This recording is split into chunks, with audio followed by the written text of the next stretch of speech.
ఛార్జీలు, కరెంటు ఛార్జీలు, ఆర్టీసీ ఛార్జీలు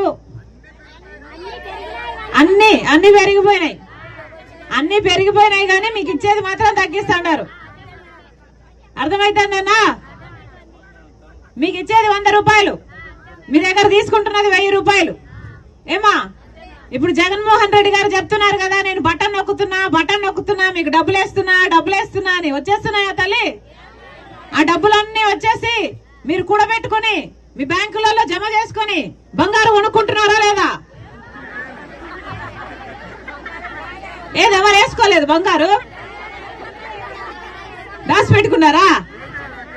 ఏమన్నా జగన్మోహన్ రెడ్డి గారు చెప్తున్నారు కదా, బటన్ నొక్కుతున్నా అని.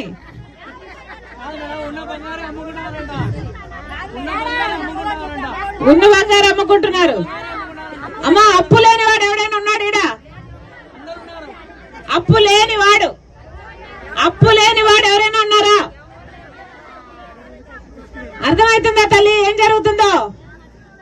బటన్ నొక్కుతున్నాం, మీకు అమ్మఒడి వస్తున్నా, మీకు పెన్షన్లు ఇస్తున్నా, మీకు అది ఇస్తున్నాం అంటున్నారు.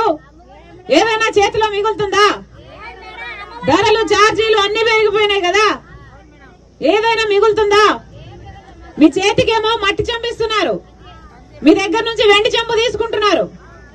అర్థమవుతుందా? అమ్మా, ఆలోచన చేసి ఓటు వేయండి. ఏమా, రాజశేఖర రెడ్డి గారు ఉన్నప్పుడు ప్రజలందరూ సంతోషంగా ఉన్నారు.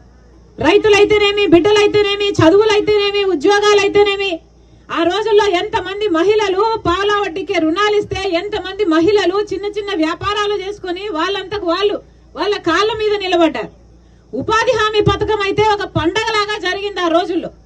టెంట్లు వేయడం అయితేనేమి, నీళ్లు ఇవ్వడం అయితేనేమి, యంత్రాలు ఇవ్వడం అయితేనేమి, ఛార్జీలు ఇవ్వడం అయితేనేమి. అవునా? ఇప్పుడు ఎలా ఉందో మీరు ఒకసారి ఆలోచన చేయండి. అమ్మా, ఏ ప్రభుత్వం వచ్చినా ప్రజల కోసం ఆలోచించని ప్రభుత్వాలకి మీరు ఓట్లు వేయాల్సిన అవసరం లేదు. కాంగ్రెస్ పార్టీ తరఫున రాజశేఖర రెడ్డి బిడ్డ నిలబడుతుంది తల్లి. నన్ను ఎంపీగా గెలిపించండి. ప్రతిరోజు ఉపాధి హామీ కింద 400 రూపాయలు. కాంగ్రెస్ పార్టీ అధికారంలోకి వస్తే 400 రూపాయలు ఇస్తుంది ఉపాధి హామీ పథకం.